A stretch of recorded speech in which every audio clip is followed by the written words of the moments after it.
What's up, baby dolls? I've got a cracker UFO episode here for you today. We're going to go through a pilot from South America, Rafael Perez. What ended up happening to Rafael is he literally falls asleep in his plane. He's literally a rookie pilot. He goes through the air, goes into a dark mist, and then Mr. Alien dudes actually use him as a speaking microphone to communicate to the control center. And we do have the recording. When I saw this, I started getting tingles, friends, because there's so much cross-corroboration. There's a recording, multiple eyewitnesses. He comes out like it's absolutely cracker. And also made me think about something. When we got through it, friends, you'll see by the end of it, you go, oh, this is what would happen if aliens actually came down. Firstly, they'd be like, let's party with Mr. Alien, dude. But then, after about 10 years, people would be like, that probably never happened. Total psyops. Yeah, it would be like that. Check it out, friends.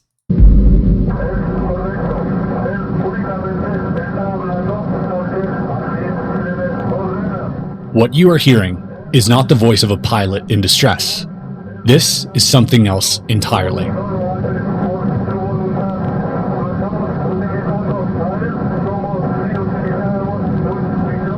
In 1976, a young Mexican pilot named Rafael Perez was mid-flight when everything changed.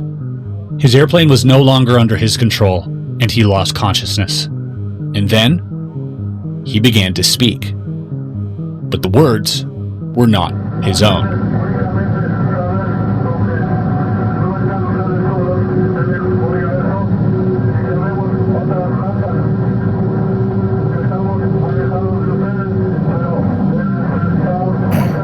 This transmission, captured in real time, may be the only known audio of an extraterrestrial intelligence speaking through a human host. That's true. You see that, friend? So there is, see, back then, obviously, everyone, we got nothing to compare it to. But now, through the power of the internet and our pointy elbows together, you and me, we've seen that this is occasion number 428 of like a daily occurrence of stuff happening, which just confirms that we don't own, I guess, Earth. We're not the zookeeper. We're the monkeys in the zoo. Very obvious with that. So we're going to go through and we're going to see this. So pretty much he gets channeled, okay? And what's interesting, friends, is Mr. Area 52, the gentle sir here, he interviewed Joe McMoneagle. Remember? CIA, Coconut Intelligence Agency, remote viewer number 1. Pretty much a good hit rate of doing remote viewing where, you know, you can see stuff literally remotely in your head. It's not imagining. You're tapping into some sort of field. We don't know exactly how it works. There's a lot of quirks and stuff about it. But Joe McMoneagle, it's funny, these stories of these pilots, very similar. So they always start with pilot goes up, goes through some mist, and they black out, and pretty much outside of the control, obviously the flying object, just call them Mr. Alien, we know what they are. Oh, an unknown object comes out, we know what it is, dude. It's Mr. Alien dude comes out, maybe we're going to crash into one. I don't know. They're like, hey, let's steer him off. Let's talk to him for a bit. Let's throw it around. Check it out, friends. I'll put the subtitles here. This is Joe McMoneagle just sharing a similar story about his friend. Weird stuff. And we're going to start with my friend, Joe McMoneagle. Joe McMoneagle was known as remote viewer number 001. Arguably the best remote viewer that the CIA and the Army and the government has ever produced. Joe went on to remote view Mars a million years ago for the DoD. He did so many secret projects using his psychic ability for the military that it convinced me that remote viewing is something real. So a few years ago, actually this channel is about 2 years old now, and about 2 years ago I sat down with Joe at his house in Virginia and had the pleasure of interviewing him. Throughout this 3-4 hour plus interview, Joe regaled me with so many fantastic tales of his time as a remote viewer. And one of them, friends, that we're going to go through is Joe pretty much telling a similar story of a pilot, which is going to be exactly similar pretty much to what Rafael goes through. Invited to his house down in the Florida Keys later, and my wife and I went down there. My wife at the time was my second wife. We drove down and met him, and he flew back and forth from Fort Lauderdale to Bimini. So the story he shares here, okay, I'm just spinning it up just to keep it friendly for us. Yeah, he blacks out when he's flying. And then what happens is when he comes to, he checks out and he talks to control center. He's like, hey, I'm on my trip. And they go, bro, where the hell you been? How'd you get there? They ask him. And that's his friend, the pilot. The pilot goes, what do you mean, man? I've been flying. They go, no. You're meant to arrive at your destination 2 hours later than now. How did you're in this plane, you go this certain distance. How did you get there like 5 times faster? No one knows how. So obviously what's happening is he flew through a mist. That's why, similar story. They fly through some sort of mist in the sky and they end up obviously some sort of field, right? Captured by Mr. Alien dudes. And then they just pretty much, because they can bend space-time, right? So just for everyone at home, what's actually doing with the science, it's not actually anti-gravity, or this is the term we use, right? So what's actually happening is they're making some sort of field where, obviously, I don't know how exactly it works, friends. Get a lab coat and do whatever. But pretty much you're pulling the Earth. You're pulling the space-time in front of you. So you're constantly falling in. That's what it is, So it's literally, it's like getting a hand and you can grab space-time and just pull it closely. So you're not actually moving yourself. You're standing still. And the ship is like grabbing the the space in front of you, bringing it closer. That's actually how these things seem to be zipping super, super fast. Of course, the US government knows about that, but we're not allowed to know about that yet, are we? Now, friends, there is a similar story as well from Carlos. Carlos de los Santos had a very similar story. So he's flying here. And then these UFOs, 3 UFOs come, they get literally, they say 10 centimeters, just a few inches within the plane. Inches. They come in and they fly him up and they come, they suck him up. Okay, very family-friendly way type of sucking, by the way. It's a family-friendly show. They suck him up. He loses control. Well, he can't control the plane anymore. They're just like, they're moving him up somewhere. They take him up. It's kind of funny what ends up happening as well. This is him recalling the thing.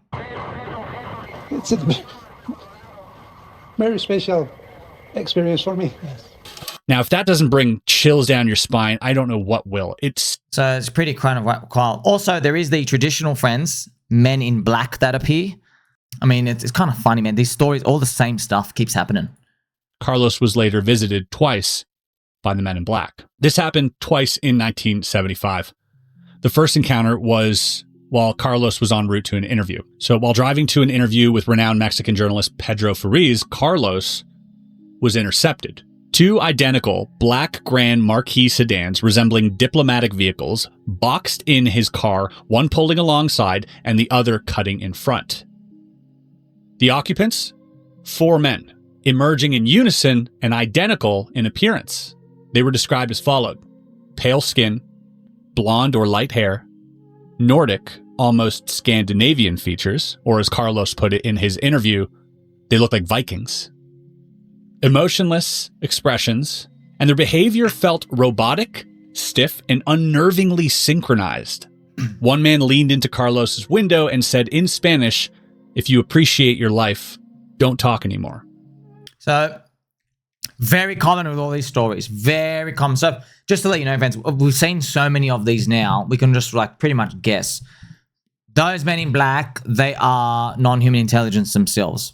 They come here, they disguise as us, and they basically just like tell you, hey man, don't go tell everyone else about it. Don't flip everybody up. That's their way of doing it. Now, if they come out and they try to have a beer with you, you probably won't take them seriously. But when they come out and be like, if you want to live, don't talk about us, the aliens. That's pretty much a common story when it comes to all of these. And this is another thing, right? Remember, we don't have to commit to all of these. You hear all these stories, friends. Like it's, maybe there's a bit of sprinkling of truth. Who knows? Okay, but it's a common theme here. Once you see all of the pieces being put together, you realize the governments themselves, there's very high odds they are being controlled by non-human intelligence. So friends, this is all these spacecraft. Often spacecraft falls down, and then the US government, some of the government leakers, they're like, hey, it felt like a donation from them. It felt like a donation from the Greys, one of the races. They're like, why they just drop this ship here? Now, this is the crazy part.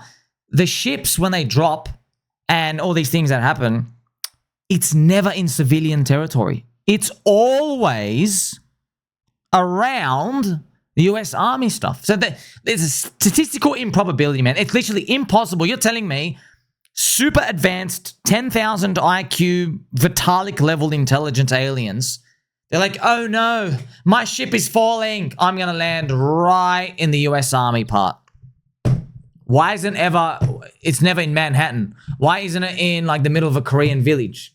You know, maybe there are sometimes rare ones, but most of the time it's not. It kind of just shows you what they're probably doing is, okay, we don't have all the answers, but it seems to be they're throwing bones to US, maybe Russia, China, and they're like, hey, stop blowing each other up. Here's some technology to kind of help you in the future. You better not blow each other up, by the way. Naughty, naughty. No lollipops for you. That's a very, very common theme. Because what we're doing right now with nukes and stuff out here, we end up, just to give you a super revealing rundown. In the 1950s, I think around there, we checked around the Earth. This is going to be funny when you hear it. There are friends, literally, there were like thousands and thousands of like UFO ships that are literally just still sitting there. I don't know how they detected them. Yeah, they're literally just sitting around. So what humans being humans, what we did was we go, wait a minute. There's all these aliens out here. I know, let's go nuke one of them.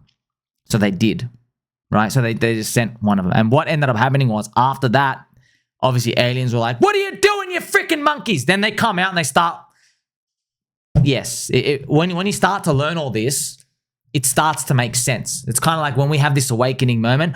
We're not alone in the universe. I know. Let's go blow them up. And then it's funny when you think about it because there's so many stories. Remember like Jason Sands? He used to work for the American military. There was a guy, we saw the blue alien dude with no ears. They keep referring to us as barbarian murderers. That's what aliens, different races, different times. They're like, you're all a bunch of murderers. When I first read it, I'm like, you know what? You say that again, Mr. Alien Dude, something's coming your way. And I'm like, oh, I just proved this point. It's kind of funny, man. That's the part the US government doesn't like leaking. Like, they go, okay, we got to tell you something. We found the aliens. We're actually the aliens. So pretty much maybe Earth's more of like a laboratory of sorts. And the first thing we did, we started trying to kill them. So we pissed them off. Oh, man. This is what we do, man. This is just... There's a cute theory out here, which, man, it's just kind of wild, friends. If you see where is Earth in the Milky Way, there's this theory, man. The theory is that Earth is the butthole shithole of the universe of our galaxy, and the theory is that we're like really far down the ranks, and that's why we're like basically the prison. Now, when you hear that, people come and talk myopically. They're like, oh no, like they're feeding off all of us satanic rituals, which do happen, by the way, but we don't have that's all of it. So we don't have all the full answers. You know, is a part of a civilization growing? We don't know. But it is funny to think about. The more I hear about these stories, I keep thinking about that freaking slave world thing because I'm like, man, so many things are lining up. Like we are, we're something else. You know what I mean? Blowing everything up, killing each other. But here's the thing, man, we don't have any frame of reference. So that's why, friends, after seeing all this, you'll now be able to understand Raphael's story and it will start to link together. So listen to this. And share it with you. The following case can be classified as the second most important to have occurred in the annals of Mexican ufology on the subject of UFOs and pilots. The first potentially being Carlos here that we just read on the morning. So the Carlos story showed you that. That's what they call that's like ground zero for Mexico UFO stories, right? So this is one where he actually got channeled through, okay? Of June 21, 1976, Rafael Pacheco, a student at the Mexican Aviation School, was due to make a local flight to Chimalhuacan in Texcoco. I am so sorry about both. So obviously got the translations and stuff here. So you can see what events are happening, right? It requires 60 to 90 minutes of landing to take off. 2 hours passed without news from the ZOX. That's when the school's principal, Captain Miguel Batanero, ordered several small planes to leave and locate Rafael. It was feared he had an accident. Okay, so that's pretty much it. But look what happens next. So what ends up happening is obviously he's fallen asleep in the plane and they go, hey, Mayday, where are you? Where are you? Eventually he appears, okay? And the McMoneagle, he's in the tower talking to him. There's a recount, right? He goes, the voice was heard without any hesitation. Let's listen. But slow. At no time did he agree to change the frequency, and a few moments later, the same voice was heard again saying, I am 82. Who do I talk to and where am I? The person was asked for her identification, and I noticed that she was completely confused. Okay, when it says the person, I think she is. So there's a bit of mistranslation and stuff out here just with that part. Now, there's even a part here in the excerpt. They have to mention Rafael Perez. He's 23 years old, 53 hours of flight, so he's never flown, basically. He only knows the basic rules of aeronautics. He had no alcohol or drugs. He does not speak German. So what we'll come to find is the voice through the channeling started speaking German to the guy in the flight tower. So how does it all begin? Obviously, it's the same story. He's flying around. Look at this. I tried to turn left. The controls did not respond. They had locked themselves in the ascent position. The clocks started to swing at the same time. The compass was spinning rapidly. All the instruments had gone mad. You're like, oh no, I'm being zapped. But he can't tell that at the time. He starts falling asleep. You actually see it right now. He goes, the last reading was 10,000 feet, and from then on, I don't remember anything, only that I felt sleepy and I was about to fall asleep. Then when he wakes up from his perspective, okay, look at this. When I became aware again, I found myself on the open sea, 7,000 feet. I took the microphone and called out, Student 82 to any station that listens to me. I immediately got a response from Torre Acapulco, and was ordered to switch to the 121 megahertz frequency, which is emergency. Something interesting which we'll find out as well, when he was being channeled through the talking, Mr. Alien Dudes, first they start speaking and he's being recorded, and then they say, hey, we're going to switch frequency because we don't want to record. We don't want you to record what we're talking about. So now, friends, what we're going to do is we'll listen to that audio thing again. So this is actually it. And it sounds, if you're Espanol, I guess it sounds a bit robotic, monotone, weird, like someone had perfect grasp of the language. It's kind of like we saying like, hello, you are friend of me. I am happy that you exist in this room with me. It might be something like that, where you're like, well, you really know your English and vernacular. It's just we don't talk like that, right? So here we go. This is Rafael being channeled. I understand that the pilot is in a hypnotic state. You are doing it from a distance. Through the pilot, correct? That's a tower speaking back to him. Look what they say. I'm going to say it to you. He goes, it is correct. That's actually him speaking. He is only speaking because he is ordered to do so.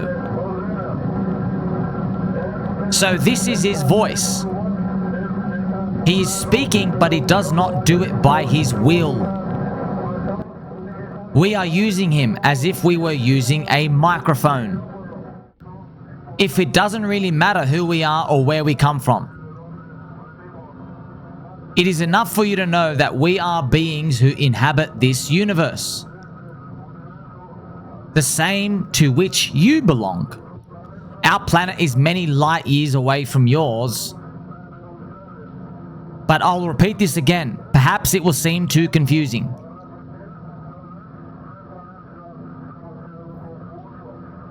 You only need to know that and pass it along.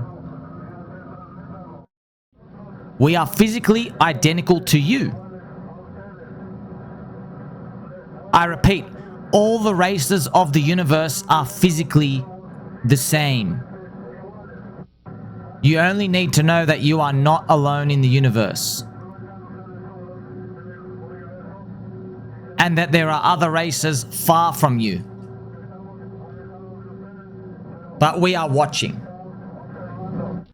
You want to know what's crazy, friends? So immediately, okay, there's a part here. Hopefully we get to it.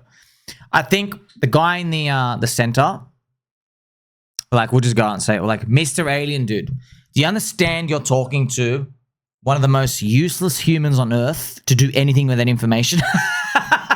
It's like, I've had enough of you, Mr. Alien. I'm going to ask you one question and one question only. And you better answer if you want to live. Tell me the exact date to sell the top of this crypto cycle, because I don't want to hold for another 4-year bear market. That's how my interaction would go. Maybe that's why I haven't been abducted. Now, man, when they said we all look the same, I don't know about that, man. There's a lot of races. They talk about the tall Nordic aliens, the tall whites. They look like a bit like Vikings. You know, I don't know. I don't look like a reptilian. You know what I mean? Apparently there's reptilians too. There's different races. Now, there's a part we'll get through later on, friends, where, look, here's the thing. You got to admit, it's kind of funny. It's like, hey, Mr. Alien dude, you know we have like ranks on Earth, and you know that, dude. I mean, like, you're watching us. The hell you telling me this information for? I literally can't do anything. There's an excerpt in here we'll get through. They literally say, we can't really talk to everyone, right? Which it's just interesting. Why can't you? Does that mean you're a bad guy? I don't know. We don't know anything. We're so skeptical. Rafael, friends, he after this he never flew again. He's like, I'm never flying literally ever again. Drugs, no signs of mental illness, no hypoxia, but also that this would be Perez's last flight. He never flew again after that. It messed him up so bad, he claimed that the event and the beings behind it destroyed his career. He believed that aliens were malevolent and that he had been used against his will. Although they claimed that they were benevolent, Rafael didn't think so. This is an interview conducted in Spanish. I'll leave the link below if you want to check out the original interview. We have translated the transcript here, which I will be reading from, but please feel free to go check out the original. This is from Mr. Decreci. And pardon for some of the translation might not. So this is interesting, yeah. See, we're all like, hey, just do something and let us know. We're not alone. And then they okay, we did. What did you do? This guy don't like us. He don't appreciate it. So it's interesting, right, friends? When you start to see the collective of everyone, right? How much are we willing to go? How far are we willing to go to sacrifice someone for everybody else? At what point do we draw the line? You know? You might say, oh, every life is worth infinite. Is it, though? Is it really worth infinite? By the way, US government doesn't treat that. No world government treats. And no, not every life is worth infinite. For example, if you're caught as a foreign spy in any country, you know what I mean? They don't care. See us. You're finished. Because we want to send the message to everybody else. Don't send spies to get caught here, right? So a lot of these things, it's tough. Also, what if the upside is world-changing technology? And what can we do with that? It makes you think, right? So a lot of the rules get bent. But then it makes you wonder as well, what the aliens, sometimes when there's been cases, you know, there might have been a bit of a slip up. Maybe one of us gets killed. And so we're like, oh, terror. But you got to look at it from their perspective. We blow each other up all the time, you know? And they're like, you know what? Yeah, I'm sorry about that pilot. There was a pilot in Australia, friends, which unfortunately he literally got killed. And there's literally audio recording of him saying, mayday, there's a ship on top of me and something's happening. So makes you wonder. They're looking at us. They're like, man, why are these earthlings complaining? You guys literally blow each other up 38,000 times a week. Sorry you made one mistake, you know? And I've got to make light of that situation because it is true. You know, they're like, oh, no, we're allowed to kill each other. You're not allowed to kill us. Makes you think, man, there's other questions to ask. Now, friends, what we're going to go through, so the next part is a transcript, okay? Now, remember Mr. Rafael is flying, and then, he goes sleepy, and then they're, using it as a microphone. They're like, blah, blah, blah, blah, blah, blah. I am a Mr. Alien dude. Hey, humans, you suck, okay? Which is pretty much what they say later on. The next part's a transcript. So, this part, apparently, okay, this smart alien dudes, I mean, they're probably smart. Smarter than smart. They go, hey, we'll keep talking, but you got to switch frequencies because I don't want you guys recording because I know you record on this. We got to go on the other one. And they did record on it. Apparently, no, we don't know if there's a full recording, but Rafael, I think he gets told, I think his daughter becomes a pilot, right? His daughter becomes a pilot. I think it's his daughter or the control center dude. It might be the control center dude, not Rafael himself. So the control center dude, he's the one, I think he writes a transcript. His daughter becomes a pilot, and then later on in life, she lets him hear a tiny snippet of the 40-minute missing recording. But he says it was really, really, really trash quality. So it might have been recording from another part of the plane, like the loading area of the plane or something. Like it's one of the emergency trash, the trash recordings. And that's the one that you could barely hear it on, right? And he said he got a bit of flashback memories of talking in there. But we actually have the transcript of everything out here. So let's continue. Which was 118.5. I remember it very well. And he says, Acapulco Control Tower. We are aircraft XB-ZOX. But they really said it using phonetic alphabet. That is XB Zulu Oscar X-ray. One of those you call Cessna 150. That caught my attention. He said, you call them, as if the pilot is also involved in this. Why say you call them? And the way he spoke to me, the way he said it caught my attention. So the entity is clearly the one communicating here, and he's like, I'm in this type of airplane, which you call a Cessna, which is such a weird thing to hear if you are at radio control. And I say, yes, go ahead, give me your position. At the time, there was no radar in Acapulco yet. We did what's called manual control, which is calculation by speed, distance, and time. And almost immediately he says to me, The voice you are hearing is from extraterrestrial beings. And this is the alien speaking. Look, I'm going to explain. The ZOX aircraft, the pilot, is flying in a hypnotic state. We are using his vocal cords to speak to you. He is not aware. He is speaking. Rather, he is being used by us so that we can speak with you. I was truly astonished when he told me all this. And I say, tell me the position of the aircraft. He says, It is flying south of your airport, over the sea. South in Acapulco is straight out over the sea. And then he starts telling me a series of things. And I say, what's your position? He says, We are flying stationary. Or rather, we are stationary, over your airport, at an altitude of about 85,000 feet. That catches my attention because 85,000 feet is not an altitude that an aircraft could normally fly, not airliners, much less private planes. Obviously, also too much for a Cessna.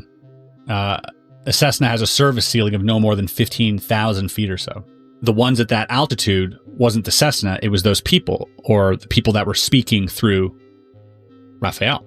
I go over to the window. I get up from my chair. I go to the window, and what we controllers always do is look around with our eyes for whoever is talking to us when they're near the airport. And I look up, and he says, No, no, no.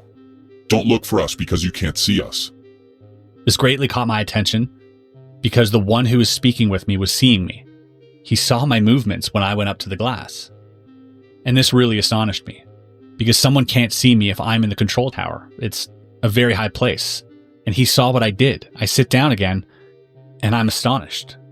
So you know, back then, friends, they're reading this. Remember, this is a different time. What is the 70s and the 80s or whatever? So like, they're like, whoa, he could see me. But now, after seeing like, okay, we got, you know, anti-gravity tech, directed energy weapons, the US government, or the deep state, they got a lot of science stuff, advancements.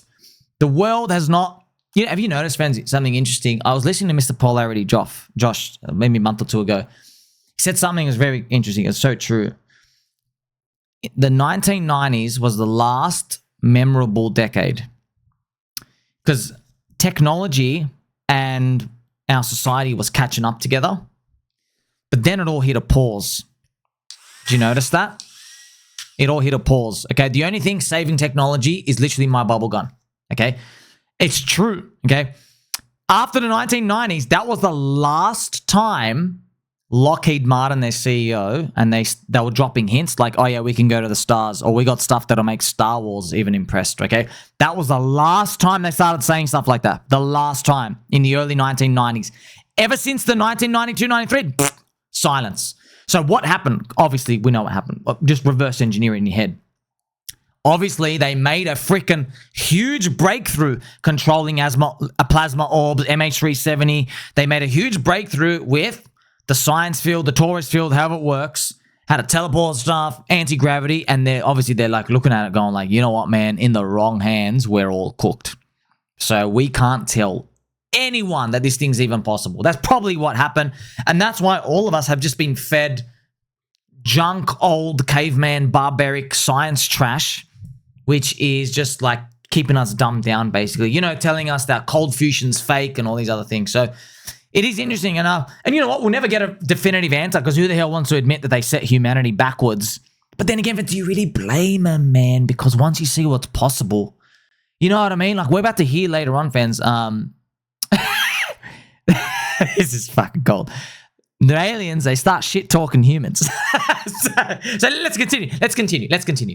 So the interviewer then asks, we know from the chronicles of that time that there were some leaks to the press and that this supposed extraterrestrial being spoke to you in German because you speak that language. Is that true, Mr. de Cresci? 100% sure. I speak German. My family, my parents spoke to me in German all my life, and I was at the German school. So my language, I grew up with the language until I was 15. So what we're about to see, I believe now, friends, is he's testing Mr. Aliens. He goes, hey, if you're really Mr. Alien, dude, talk to me in another language. And then you got to see they do. So Rafael's a 23-year-old kid. All he knows is Espanol, and he starts speaking the German. Let's continue. And then he begins to speak to me. The voice of the one who was speaking to me was a completely metallic voice. Let's suppose like when a robot is speaking, something like that. In normal Spanish, but a kind of slow, metallic voice. The interviewer asks, without any accent from some country? No accent of any kind. He only spoke to me in normal Spanish, but as if it were a robot. We are speaking with you like that, in that manner. Just to let you know, friends, as well, why is it robot voice? It's because our accent, okay, it's from our brain. We're trying to recall words, and then it goes through our vocal cords, and then we got a bit of flair with how we say something. Like, is it potatoes or potatoes? I just can't tell. Tomato or tomato, right?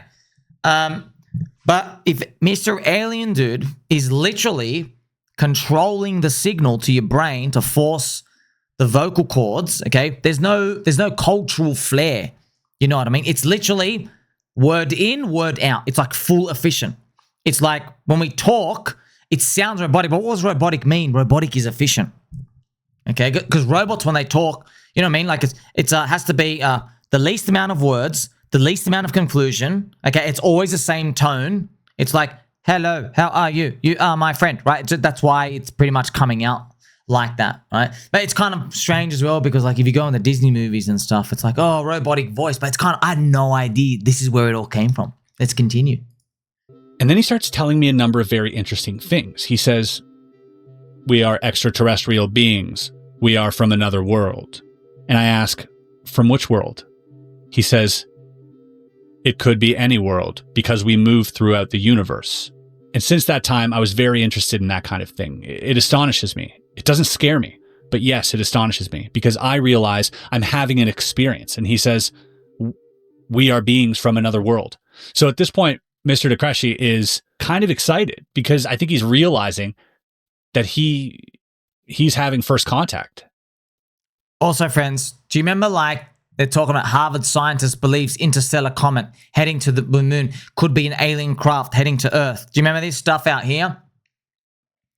Yeah, man, I wonder if it's them. I wonder, maybe not. I mean, like, why would you just go float around in the middle of nowhere doing nothing as well? So you see it, we're just like, you're starting to slowly connect these puzzle pieces and stuff out here, right? Let's continue. He's communicating with an entity from another world. And I say, well, how is it that you can speak to me in Spanish? He says, what happens is that among many things we can do, we can speak the language of this world or any world. And since my native language was always German, and thinking German isn't a common language, I said, well, let's see if you can really speak any language. And I speak to him in German. That is, I ask questions again in German, and he answers me in perfect English. Not in German, but in English. But I'd like to imagine he did it to show. I understand your German, and I also speak English. That's what he led me to understand. Rather, that's how I chose to understand it, and well, in Spanish too, of course. And I'm again very astonished. I'm going to show you something as well. More commonalities. Friends, you know Whitley Strieber? Whitley Strieber, lovable UFO dude. Also drew the... Whoa, this alien, every time I look at it, man. Whoa, what are you on? Send some over. It's been a long bear market. Okay, so Whitley, when he got telepathic communication, he was speaking with a being. It's telepathically. Now, what he said was, this is interesting.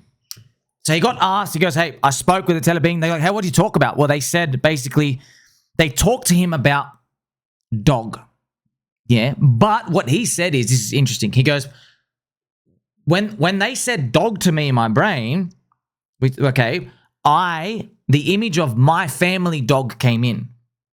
Okay. And he goes, I didn't know if they were talking to me about dogs in general or my family dog or if they were asking me about my dog.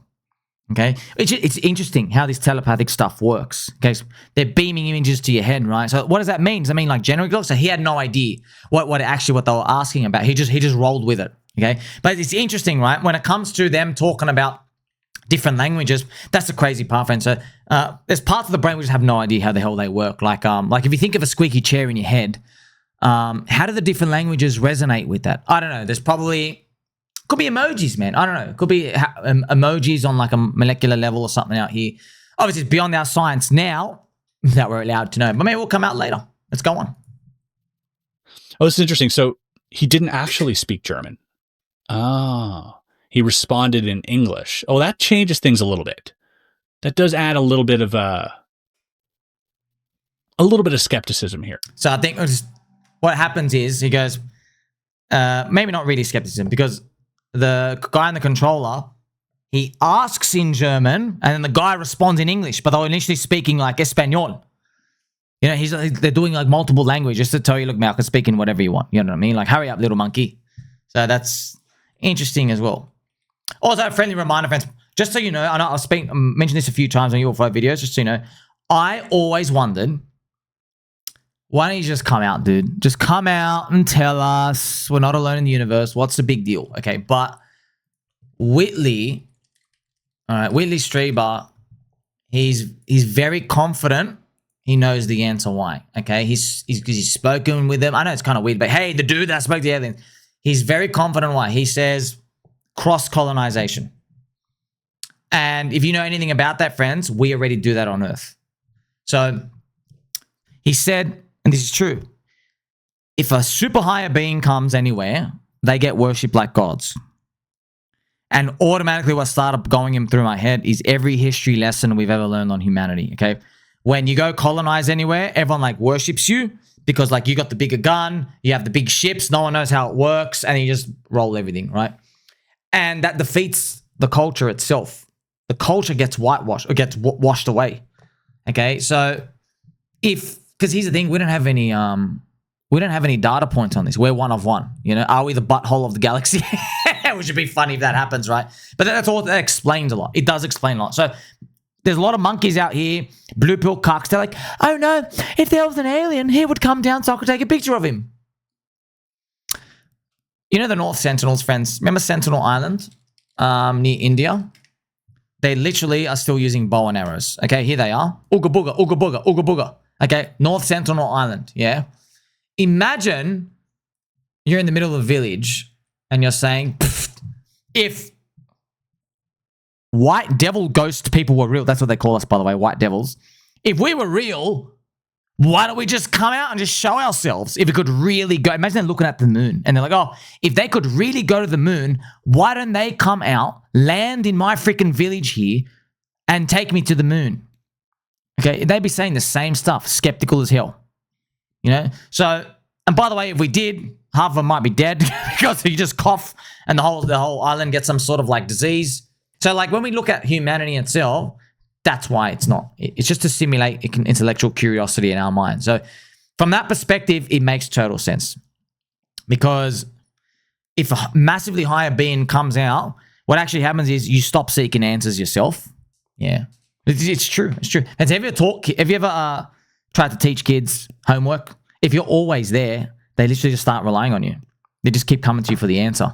right? Because they don't have to think about it themselves. So that's why, if you look at it from that perspective, it makes sense that, we have to just figure out a lot of stuff our own way. They throw us like hints along the way.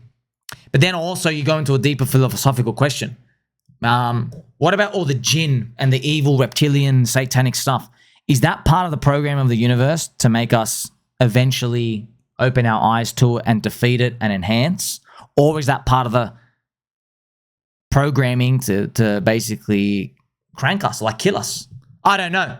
Gonna have to ask God himself for that one. Let's continue. To tell me they were beings from another world and they could speak many languages and so on. Another airplane calls me on frequency, flying over Acapulco Bay to the right of the airport, 4 or 5 miles out. And he calls me on a frequency and says, Acapulco Tower, the aircraft you're speaking to, the XBZOX, what is it doing in Acapulco? I am the director of Escuela Mexico in Mexico City, and that aircraft is ours, and we want to know what's going on. I say, sir, if you don't know, even less do I. He just checked in with me. I'm trying to give him instructions. They're speaking with me. I don't know. Give me instructions to land. My colleague brings him to land. This director is astonished. I don't recall the director's name. He comes to the control tower. So what ends up happening is he ends up landing and, they go through typical stuff. They go, wait a minute, your flying range, look at this. That airplane is ours. And he makes a call. He's like, whoa. The plane didn't crash. How did you end up so far? How do you still have all your tank fuel? This makes no sense. You've never flown an aircraft before. You've just woken up, right? So you go through all of these. This is all type of the mystery part out here. But now we can pretty much know. This is obviously at a time where you didn't have 900 stories to cross-corroborate with. So with us, we do. That's kind of like the boring stuff now. Now, check it out, friends. He stops saying, well, yes, I skipped a bit. You're right. In truth, when the voice starts speaking things to me, and I'll let Mr. Area 52 continue. Start saying things to me. I keep asking why they were giving me that kind of information. Because they spoke about the world coming to an end. That there would be self-destruction among countries. And, well, that there would be. What we now know there is right. And I asked why he was giving me that kind of information. And, not to a president. Or, I don't know, a defense secretary. Why to me? And I remember he said, We cannot make communication with just anyone. With you, we can. I didn't understand why. What was different about me for this message to be given to one person rather than another? So, remember we joked about it just earlier before, Mr. Alien Dude, once again, thank you for letting me know this crazy stuff, but I literally can't do shit. What do you want from me? They say, we can't talk to the other ones. That's why we were speculating on before. Why? Are you the bad guys? Is that why? Are you going to piss someone off? Why are you talking to me? Why are you talking I literally can't do anything? Well, it's kind of funny as well if they say, oh, we can't do anything because every time we go to your big dudes, they try to kill us. That'd be funny. That is very strange. That's a very strange answer. They go on telling me that they had the power of mimicry, that they could modify their molecular and atomic structure to be seen or not seen, that they could do many things. This message lasted approximately, what I can tell you, about 40 minutes. God, I would love to hear that message. And while I was being given this message, I'm talking about I already had the people I mentioned there, and they were listening to the conversation. And then the interviewer says, so the extraterrestrial or supposed extraterrestrial continued speaking in English? He said, no. When I asked him to speak German, he answered me in English. After that, everything was in Spanish again, all in Spanish. So they were telling me they would intervene to save humanity when the time came. In other words, they were setting themselves up as saviors in a difficult situation. They were telling me all these things. Above all, about being seen or not, about the world's languages, about being able to save the world in case of a conflagration. They were giving a message, let's say, to humanity. Now, this wouldn't be the... Yeah, shit, I was about to say, friends, this is a very common story, but we don't know what to make of it. Literally, so many abductions. Someone gets abducted, and they're talking to Mr. Alien Dude. The Mr. Alien Dude says, fellow humans, you all suck. You're all trying to blow each other up. Stop hurting Earth. That's what they keep saying, right? That's a very, very common theme. And then they beam images. Remember, friends, the kids in Zimbabwe? They beam images in our heads of the Earth exploding itself and whoa, destruction and stuff out here. So what does it mean? Are they trying to scare us? Hey, we'll spank you look after Earth. What does look after Earth mean? Because we see global warming, but there's a lot of us, dare I say, scammy stuff going on. I don't know. Or do they not see it as a scam because they go, oh, you're going to have to basically become one consciousness anyway, so you're just going to have to basically bend over to that great reset thing. Our monkey brains just can't comprehend. There's too many forks and probabilities and stuff out here, but it is common when they always go and say like, oh, the world's going to end, but then you think, why'd you tell a bunch of kids in Zimbabwe the world's going to end? Mr. Alien dude, why don't you go tell the president? We literally can't do anything. Like literally 30 kids in Zimbabwe eating dust, can't afford water to shower. What are they going to do with that knowledge? I don't know. Or maybe that's part of their protocol. Let's continue. First time we've had some type of being from another world warn humanity. This happens essentially during every single abduction encounter. This also happens during DMT trips. This also has happened with Dan Fry, I think in 1951 or 52 with the White Sands incident. Dr. Daniel Fry, you have been on an extraterrestrial vehicle, on a spaceship which is supposed to have entered the Earth's atmosphere from outer space. How was it? What did actually happen? And when? It took place on the evening of the 4th of July, way back in the year 1950. It occurred at the White Sands Proving Grounds near Las Cruces, New Mexico, where I was employed at that time, to set up instrumentations for testing of some large rocket motors. The event was simply the setting down to Earth of a sampling device, which apparently was being used at that time to take samples of Earth's atmosphere at ground level. Where he met this alien from another planet, maybe Venus or something, and gave him channeled, or telepathically gave him a message for humanity to like put away the A and H bombs and, kind of like drop the nukes and get back to your spiritual journey type deal. When I realized that, So, do you remember, friends, I just showed you earlier? I'm only just discovering, so there have been leaks where obviously no one knows, but leaks where the US scientists, and whoever's in control, military, back in like the 50s, once they started saying, oh, wow, there's like a lot of UFO ships around. I wonder what happens if we just start bombing them the hell up. They go, nah! That's pretty much what they start doing, and then we get a visit. You just don't know, man. What would you do, by the way? Isn't that the part of the movie where you get scared, where you realize the terrifying demon boss has been around watching your house the whole time? You just get the massive shotgun and just start blowing everything to pieces. So, yeah, that's probably why every time we encounter the aliens, they keep calling us murderers and barbarians. Because every time we see something we don't know, we literally go out to kill it. Let's continue. As I said, about 30, 40 minutes had gone by. He says, We are going to suspend the communication because we want this person to land at your airport safe and sound. We don't want to do him any harm. Then I said, well, when are we going to speak again? Or in what time will we return? We don't know when. Very soon, or perhaps never. Because time is not a factor for us.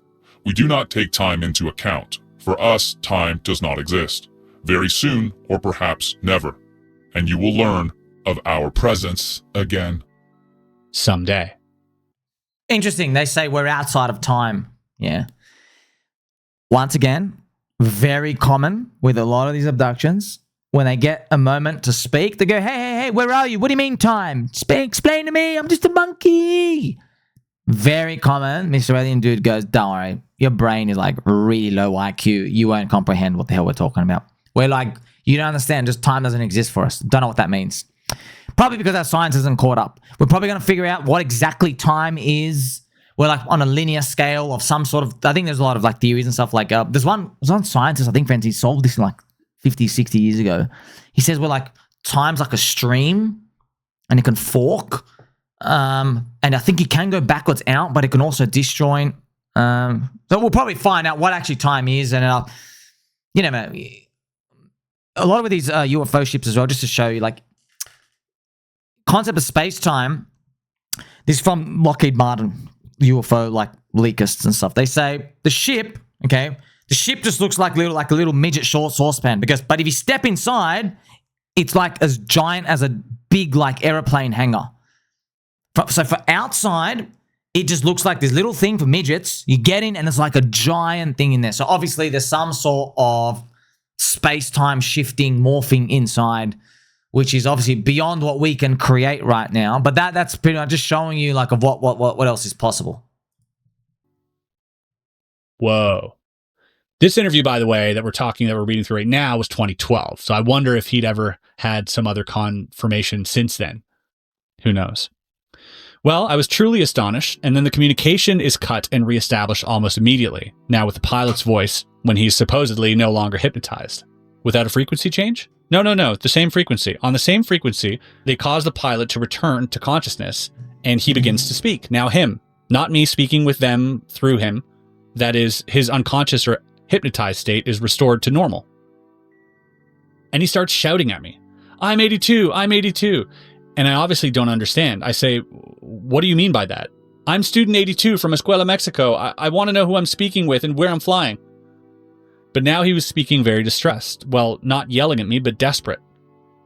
He says, I'm looking at my watch. It's about 11:30 a.m. I took off at 8:15 a.m. from Mexico City on a local flight, more or less towards Chimalhuacan, where the pyramids are. So this is Rafael coming to, obviously, and he obviously doesn't know what the hell he's been saying as he's been used as a microphone. Now, friends, more parts coming in. Now, this is the part, but this is the climax, okay?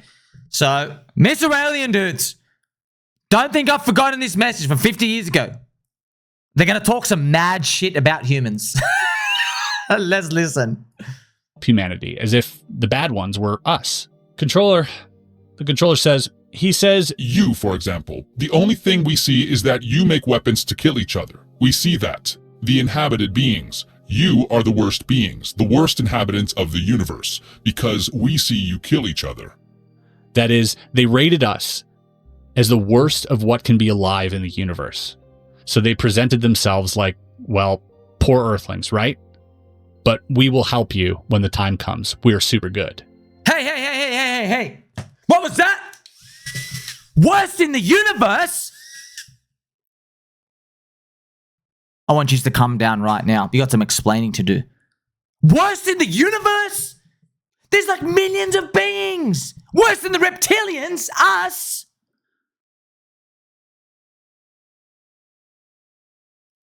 You know what, Mr. Alien Dude? You've been talking some mad shit, okay? You better hope I don't run across you, right? I know you're weak to bubble guns.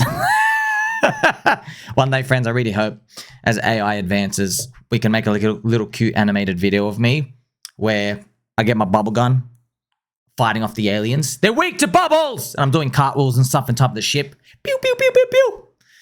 And, yeah, that'd be a great episode when we can make that. We're getting closer. So, yeah, it is. I felt offended.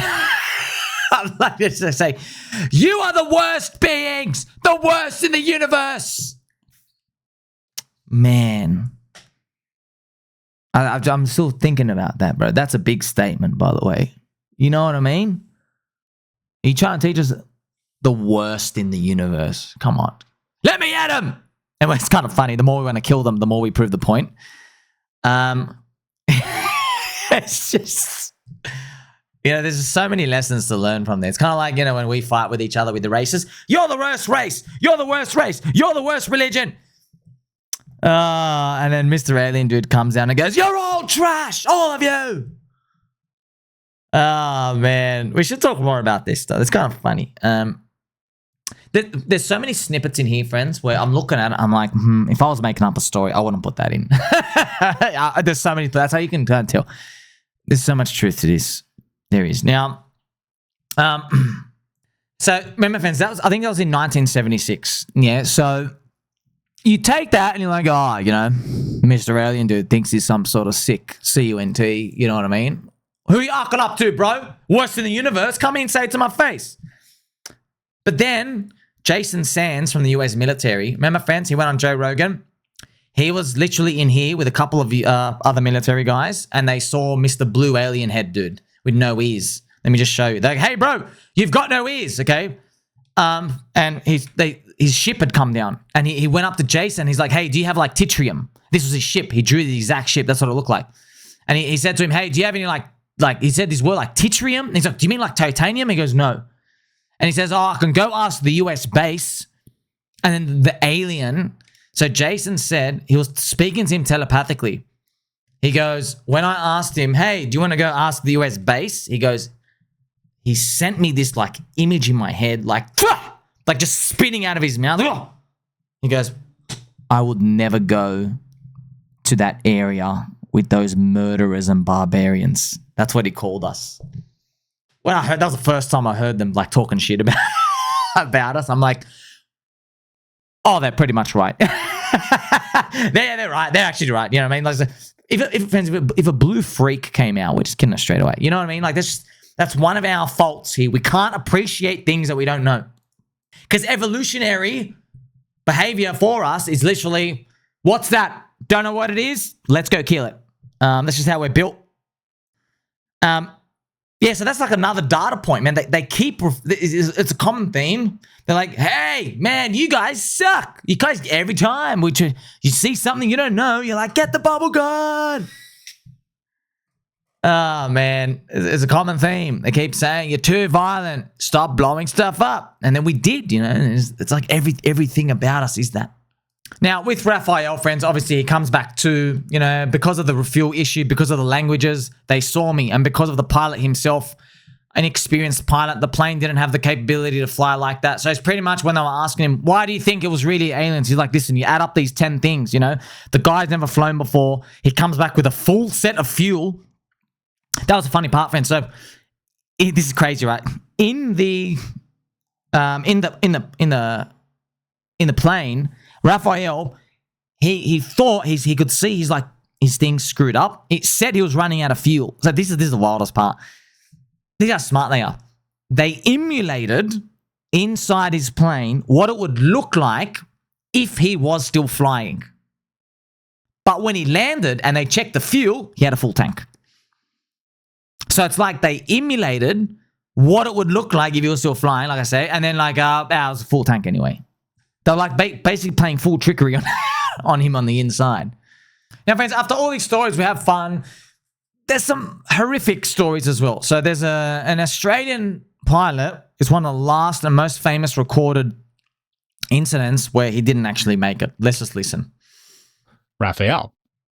This is October 21st in 1978. Frederick Valantich was a 20-year-old Australian pilot. He was on a solo flight over Bass Strait, and his final radio transmissions described an encounter with a UFO, and he was never seen again. Here is the shocking, terrifying, and very ominous final words of Frederick Valantich, followed by 17 seconds of unexplained metallic scraping sounds. This is Delta Sierra Juliet. Is there any known traffic below 5,000 feet? No known traffic. Seems to be a large aircraft below 5,000 feet. What type of aircraft is it? I cannot confirm. It's four bright, seems to me like landing lights. The aircraft has just passed over me at least 1,000 feet above. Is there any Air Force aircraft in the vicinity? No known aircraft in the vicinity. Seems to be playing some sort of game. He's flying over me. Delta Sierra Juliet. It's not an aircraft, it's... Can you describe the aircraft? As it's flying past, it's a long shape. I cannot identify it. It has such speed.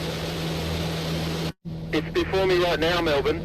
How large would the object be? Seems like it's stationary. What it's doing right now is orbiting. The thing is just orbiting on top of me.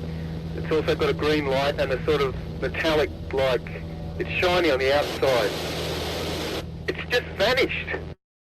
That strange aircraft hovering on top of me again. It's hovering and it's not an aircraft. So a massive search effort covered more than 1,000 square miles of sea and land. No trace of Valantich or his plane was found, but 5 years later, an engine cowl flap washed ashore on Flinders Island. It was confirmed to be from a Cessna 182 within Valantich's aircraft serial number range. Okay, so was that his plane? Can't say for sure, but seems that way. But then what's interesting is that numerous witnesses reported seeing a green light in the sky that night. And one person even saw a green light hovering above a small aircraft near the time Valantich disappeared. And an amateur photographer named Roy Manifold captured photos of an object exiting the ocean near Cape Otway on the same evening. The analysis was inconclusive. Now, I can't vouch for this photo. To me, this looks like it could be a fly, just like a horse fly. Like you maybe see its like transparent wing in its body. I wouldn't say that this is a UFO for sure, but if it was, I mean, highly anomalous, for sure. Having such a weird, strange distress call prior to his disappearance makes it that much more mysterious.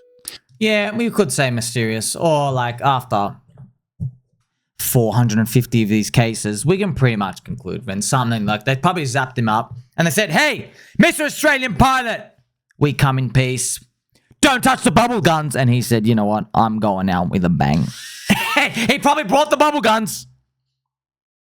And now he's no longer with us. So, yeah, man. That's why I said, friends, like, sometimes it just didn't go to plan. Maybe they don't care. I know, we've got to have this conversation. Guys, at what point do we just accept that? They're like, well, they kill like 100,000 of themselves every day. So like if we screw up on one or two once a while, who cares? By the way, I'm not making light of the situation, but do we not do the exact same thing in war every day? Right? Look at Team Ice Cream. He's real. Not he's fake, he's real. Blowing up kids, blowing up hospitals, they don't care. Oh, well, collateral damage. See what I mean? So, friends, obviously, we don't care about the politics and stuff out here. Also, see how we keep fighting? Once again, we get deeper into the philosophy of this. None of us want to fight. Why is it at the very, very, very top we keep fighting? You can go seek David Icke and other people out here where they show like, hey, man, that's why there's a lot of theories believing that there's some sort of, we don't know what word, we call it demonic, Satan, jinn, whatever it is. Some sort of black yin-yang force, the yang part of the yin or whatever, that's like feeding off us fighting. We're always fighting with each other. It's always like, oh, we go peace, and they're like, no, go fight again. There's always something like that. And it seems like it's never going to stop. And that's why a lot of people, they go black pill. They go, oh my gosh, nothing's ever going to get better. We're always fighting. But I don't think so, man. I don't think so. Because I know it doesn't look like it, but the world's improving. Over time, it is. Yeah, we don't feel like it is improving. All the statistics, it is improving. I hate to say it, because I know everyone wants to believe. No, it's going to get worse. It's getting worse. It's getting better, dude. I know, yeah, it might go really sideways for a long time, but over time, we're getting better. Tech gets better. We don't die when we're like 18 anymore from like, someone coughing in our face. You know what I mean? Like we are getting better. Are we the butthole of the galaxy? Maybe as well. But, I still want to get that alien, by the way. It's still talking mad shit about humans. It's funny. All of these, maybe we just can't comprehend. But I hope your mind gets opened to this stuff. As I'm learning these, friends, it's kind of crazy, man. There's so many stories. You just go through and, like, there's so many uncovered things. Well, if we just go through them again, we're like, oh my gosh, that ended up being true. When people come out and they basically open it up. So I want to know what you think, friends. Are we always destined to fight? Also, this hurts to accept, but it's true. We only improve when we fight. All science, all health, medical, everything, when we have fear driving it, we improve every time.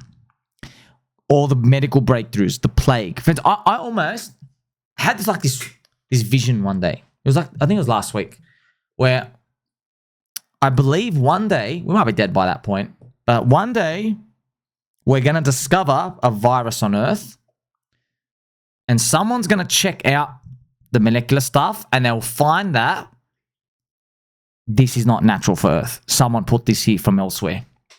Okay? And it will be like me saying, aha, they're throwing stuff onto this laboratory called this blue ball Earth to kind of like, maybe, okay, let's kick them up the bum a bit. Hey, you got to improve your medical system and stuff out here. Okay? I know this is way beyond the scope of most plebes. But now you can kind of see, friends, like the stakes are high. You know what I mean? When you have UFO technology that can literally just bend space-time and do all this wacky stuff, it makes sense why everyone's going to be in a perpetual state of blue pill cuckness.